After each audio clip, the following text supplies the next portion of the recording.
Merveilleuse journée dans la gloire de Dieu. Nous savons que toute chose concourt au bien de ceux qui aiment Dieu et de ceux qui sont appelés selon ses desseins. Et notre Dieu est le maître de temps et des circonstances. Lorsque nous l'aimons, le Seigneur fait concourir toutes choses à notre bien et il permet que même des situations négatives deviennent des opportunités pour nous. Que le Seigneur vous bénisse ce matin. Bienvenue dans notre partage quotidien. Bonjour une fois de plus. Le thème de notre méditation, c'est la réconciliation, être réconcilié avec Dieu et avec les hommes. Dans 2 Corinthiens 5, le verset 19, la Bible déclare « Car Dieu étant en Christ, réconciliant le monde avec lui-même, en n'imputant point aux hommes leurs offenses. Il a mis en nous la parole de la réconciliation. » La réconciliation est une démarche obligatoire et non optionnelle.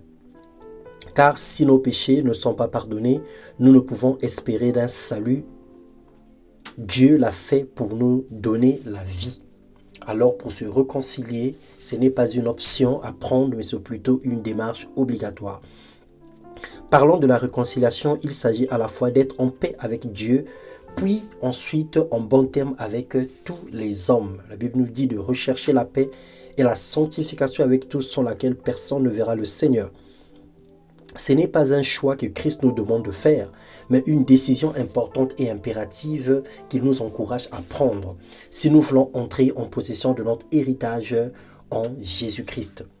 Dans Matthieu 5, les versets 43 à 44, il est écrit « Moi, je vous dis, aimez vos ennemis, bénissez ceux qui vous maudissent, faites du bien à ceux qui vous haïssent, et priez pour ceux qui vous maltraitent et qui vous persécutent. » Se réconcilier, c'est aussi avoir un cœur libre de toute amertume, avoir avec toute personne vivant sur terre et de ne pas retenir la faute des autres. Il s'agit de faire la paix avec tous ceux avec qui vous êtes en conflit, aussi banal que cela peut être. Cette démarche demande beaucoup d'humilité, mais c'est malheureusement le prix à payer pour être réconcilié intégralement avec Dieu. Parce que le pardon est conditionné par le pardon de Dieu est conditionné par le pardon que nous devons ou que nous rendons aux autres. Colossiens 1:20, il a fallu pour lui réconcilier tout avec lui-même. Il a voulu par lui réconcilier tout avec lui-même. Par lui, on parle de la vie de Christ offerte à la croix. Objectivement, tout pardon entraîne une réconciliation et toute réconciliation entraîne la paix. Prends la décision ce jour, pardonne et oublie tout le mal qu'on t'a fait. Parce que la Bible nous déclare que Dieu doit nous pardonner nos offenses comme nous pardonnons également à ceux qui nous ont offensés. Alors c'est proportionnel.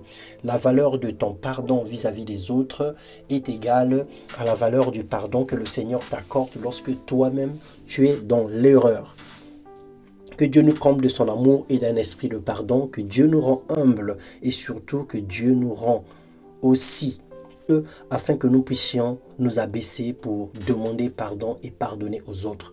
Que la parole de Dieu pénètre dans nos cœurs et que cela trouve une place prépondérante pour nous conduire dans la volonté du Seigneur. Soyez abondamment bénis, soyez réconciliés avec tous, réconciliez-vous dans vos familles, réconciliez-vous autour de vous, de vos amis, parlez les uns les autres, discutez pour des sujets auxquels vous avez des contradictions et laissez le Saint-Esprit vous convaincre pour vous donner la paix dans le nom puissant de Jésus-Christ. Amen.